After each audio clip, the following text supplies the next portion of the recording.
Bonjour, c'est Jules Lavie pour Code Source, le podcast d'actualité du Parisien.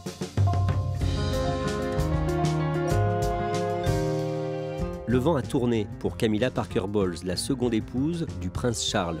Longtemps haïe par de nombreux Britanniques qui la jugeaient responsable du divorce de Charles et Diana, elle est aujourd'hui populaire. Et surtout, la reine Elisabeth a tranché. Après sa mort, quand Charles sera roi, Camilla deviendra reine, alors que jusqu'ici, il était admis qu'elle se contenterait à vie du titre de princesse. Comment Camilla Parker Bowles a fini par se faire accepter par la reine et les Britanniques? Récit de Marie Boéda, correspondante du Parisien à Londres.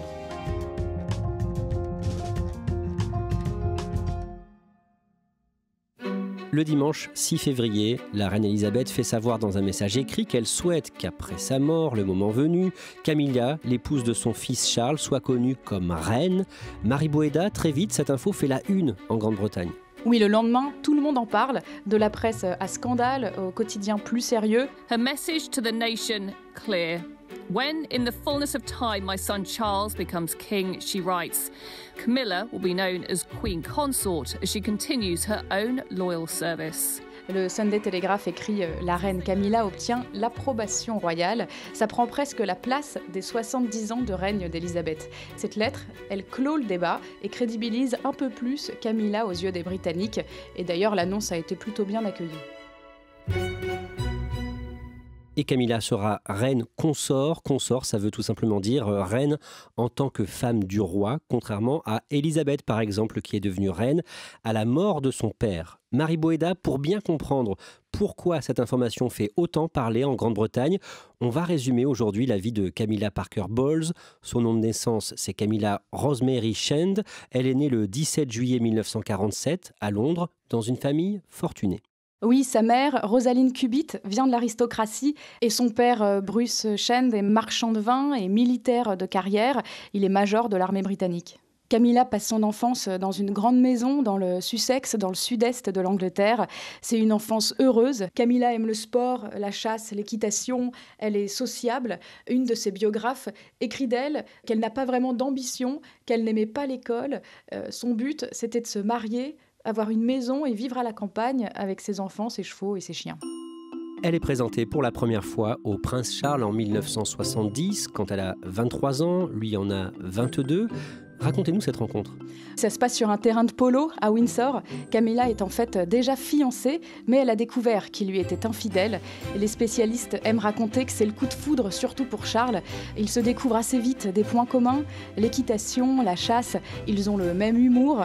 Leur liaison commence assez vite et Camilla devient en même temps sa meilleure amie. Camilla et Charles ont une histoire en commun qui concerne deux de leurs ancêtres. Il y a une anecdote qui circule.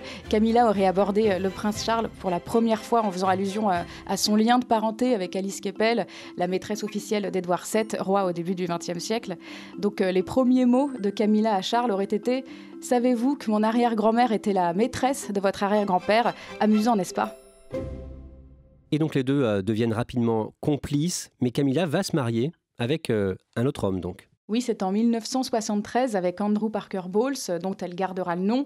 Il est officier de la cavalerie royale. C'est l'année où Charles est envoyé dans la Royal Navy et quand il revient, elle est mariée. Mais Charles va être proche de ce couple, Camilla et Andrew. Ils se voient tous régulièrement lors de dîners dans la maison de Camilla et Andrew, dans le sud-ouest de l'Angleterre, dans le Wiltshire. Et d'ailleurs, le prince Charles est nommé parrain de leur premier enfant. Et Charles va rester célibataire pendant de longues années. Il aura plusieurs compagnes, mais sans aller plus loin. Et c'est en 1981 qu'il se marie avec Diana Spencer, une jeune femme non noble, âgée à ce moment-là de 20 ans. I, Charles Philip Arthur George. I, Charles Philip Arthur George. Take thee, Diana Frances. Take thee, Diana Frances. To my wedded wife. To my wedded wife. Pourquoi elle ? Parce qu'elle remplit plus les critères. La famille royale était d'ailleurs contre l'union entre Camilla et Charles.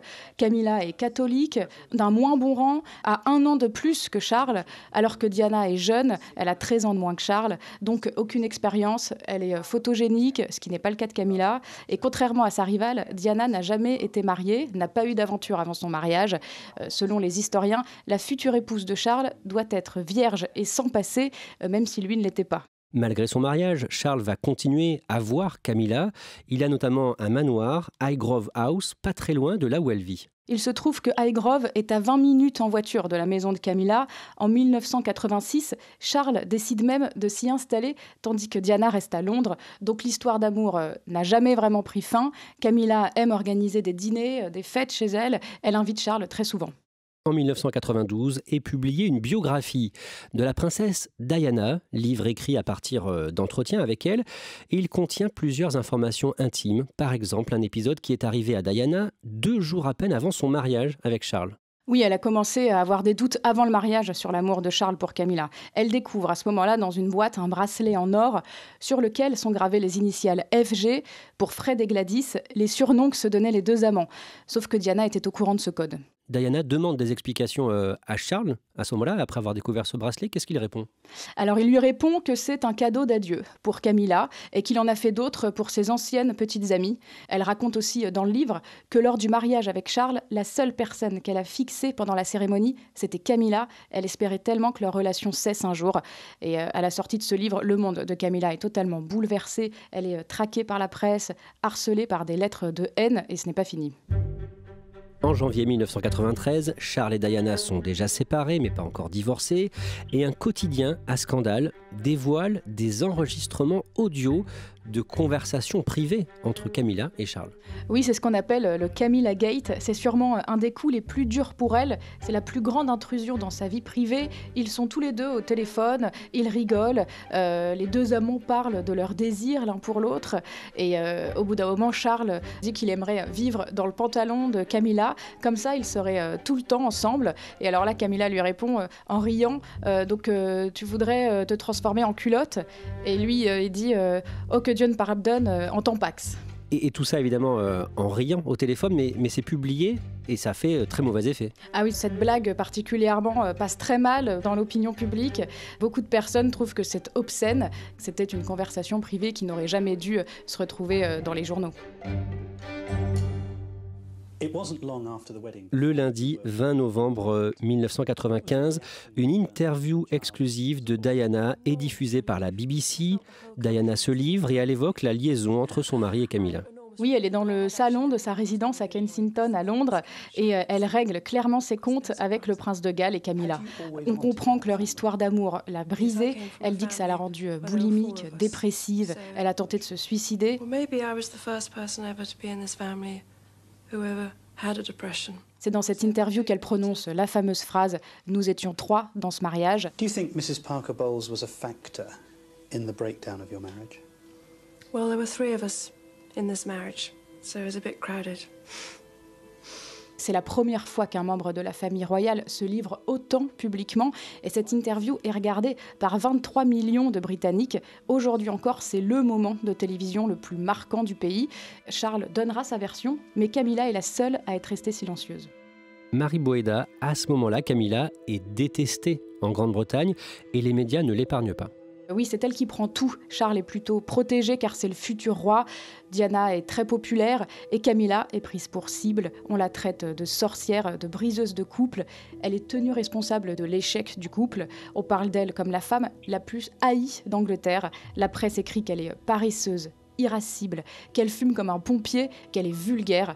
Plus tard, dans une interview au Daily Mail, Camilla confie que la période était horrible et qu'elle n'aurait pas fait subir ce qu'elle a vécu à son pire ennemi. Mary Boeda, Camilla est aussi critiquée pour son physique et pour son apparence vestimentaire. Elle est jugée laide par rapport à Diana. Les qualificatifs pour la rabaisser ne manquent pas. Vieille bouilloire, vieux sac, vampire. Elle a un style vestimentaire assez traditionnel de bourgeoise de province, avec des tons écossais, un barbour, ce qui brille évidemment moins que les tenues modernes de Diana. La même année, en 1995, donc, Camilla divorce. Elle divorce en 1995, maintenant que son aventure avec Charles est connue. Charles a avoué peu de temps avant qu'il avait d'ailleurs bien trompé Lady Di. This is BBC Television from London. Diana, Princess of Wales, has died after a car crash in Paris. En 1997, le 31 août, la princesse Diana meurt à Paris dans un accident sous le pont de l'Alma. La voiture où elle se trouvait avec son compagnon, le milliardaire égyptien Dodi Al-Fayed, était poursuivie par des photographes au moment de l'accident. Lady Di avait 36 ans. Sa mort bouleverse l'opinion en France comme en Angleterre. Oui, et là encore, Camilla est la cible de tout le monde. Ça a ravivé la colère de la population contre elle. Elle doit s'enfermer chez elle, elle ne peut plus sortir. Et à ce moment-là, pourtant, Camilla et Charles ont tous les deux divorcé, donc ils sont moins obligés de se cacher, mais ils doivent une nouvelle fois prendre leur distance. Charles a même demandé de renforcer la sécurité de Camilla. À cette époque, le Sun écrit en interpellant Charles « Couche avec elle, mais ne l'épouse pas ».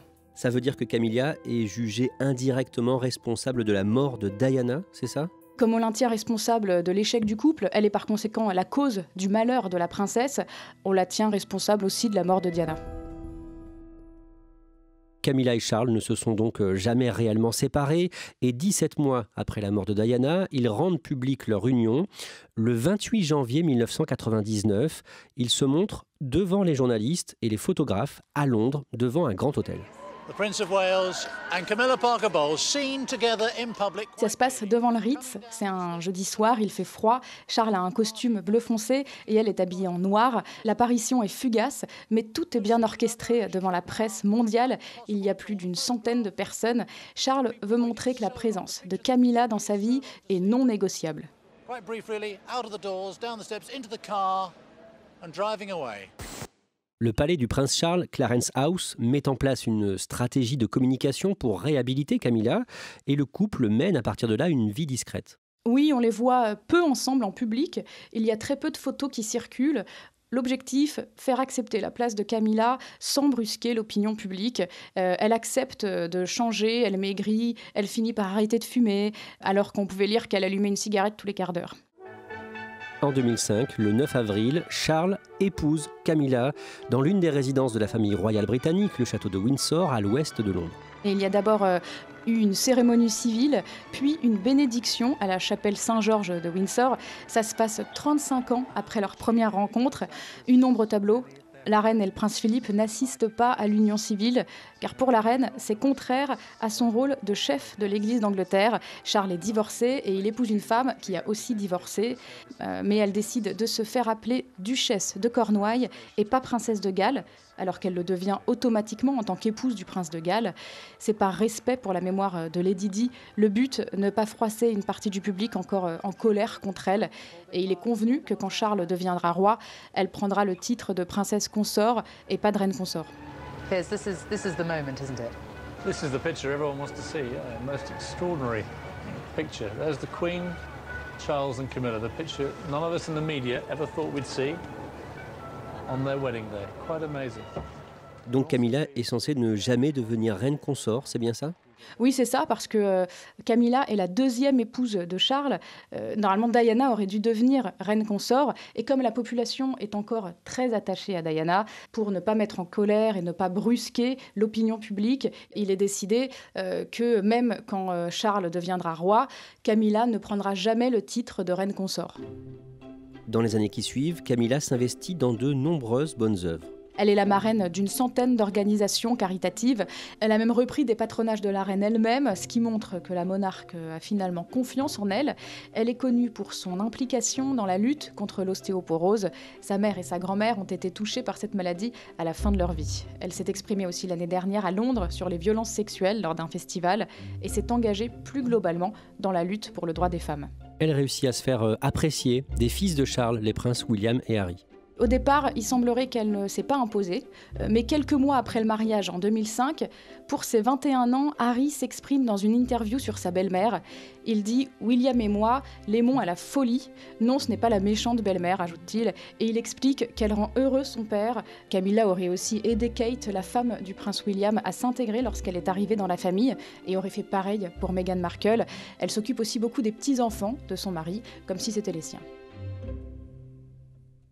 Les médias britanniques s'intéressent à elle et à sa complicité avec le prince Charles. On la voit souvent rire avec lui. Par exemple, le 29 juin 2017, pendant un voyage officiel au Canada. Oui, c'est pendant une représentation à l'occasion des 150 ans du pays. Charles et Camilla sont au premier rang, sur la scène, assis avec d'autres personnes VIP, et deux femmes sont debout à quelques centimètres d'eux. Elles chantent ce qu'on appelle un chant de gorge. Elles jouent avec leur voix, ça vient de la culture inuite. Camilla porte un foulard sur la tête et des lunettes de soleil, mais ça ne suffit pas à cacher son fou rire communiqué à Charles, et ça dure plusieurs secondes, voire plusieurs minutes. Ce n'est pas la première fois qu'ils rient ensemble dans des événements, mais là, c'est quand même gênant. Finalement, Mary Boéda, la reine Elisabeth, elle aussi, commence à l'apprécier. Oui, ça fait peu de temps qu'on peut vraiment dire ça.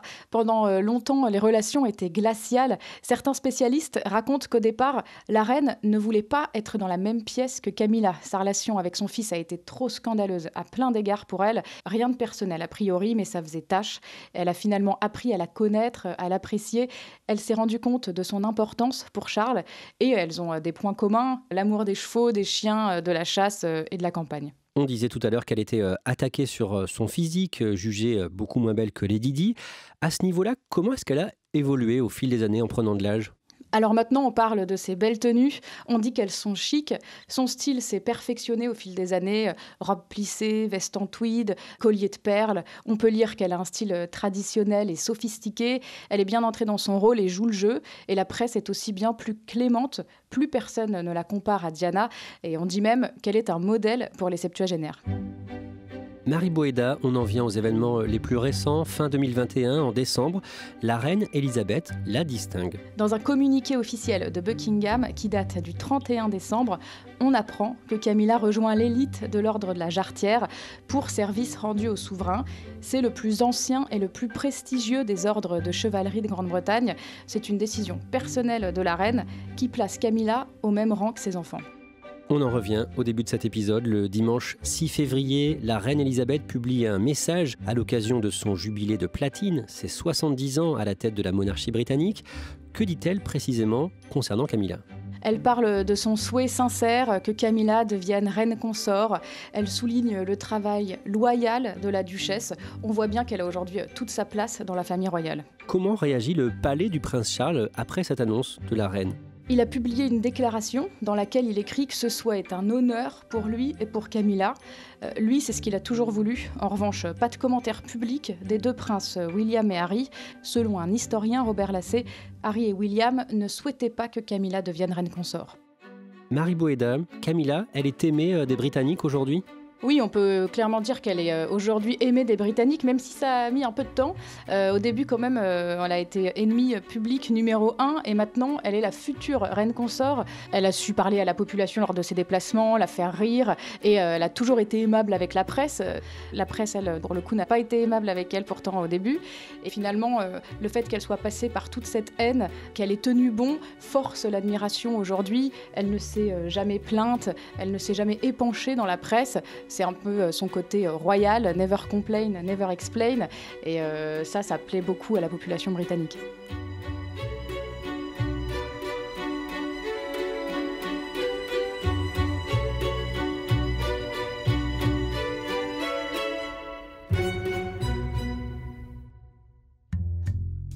Merci à Mary Boéda. Cet épisode de Code Source a été produit par Sarah Amni, Thibault Lambert et Clara Garnier-Amouroux. Réalisation, Julien Moncouquiol. Code Source, le podcast d'actualité du Parisien, est disponible sur toutes les plateformes. Nous publions un nouvel épisode chaque soir de la semaine, du lundi au vendredi. Pour n'en rater aucun, n'oubliez pas de vous abonner. Si vous aimez Code Source, n'hésitez pas à laisser un commentaire sur votre application audio préférée. Et vous pouvez aussi nous écrire directement, codesource@leparisien.fr.